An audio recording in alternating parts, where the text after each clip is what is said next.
எந்த கோயிலுக்கு போனாலும் அந்த கோயிலில் மக்கள் இல்லை, கூட்டம் இல்லை, அலங்காரம் இல்லை, சுவாமி தனியாக இருக்கிறார் அப்படின்றதுக்காக சக்தி இல்லைன்னு மட்டும் நினச்சிக்காதீங்க. அந்த சுவாமி சக்தியோடு தான் இருக்கிறாரு. அதை உணரக்கூடிய மனநிலை நமக்கு கிடையாது. உண்மை இதுதான்.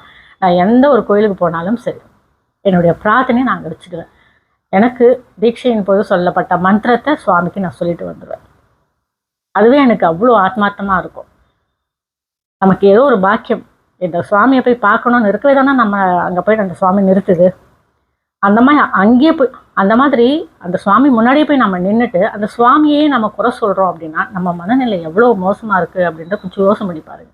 அதனால நீங்கள் எந்த ஒரு கோயிலுக்கு போனாலும் இன்னைக்கு இந்த சுவாமியை நீங்கள் தரிசனம் பண்ணணும் அப்படிங்கிறது உங்களுக்கு சுவாமி விதித்த ஒரு நியதியாக இருக்கலாம். அதனால நாம் எந்த ஒரு சுவாமியுமே எந்த ஒரு ஆலயத்தையுமே குறைச்சி மதிப்பிடக்கூடாது.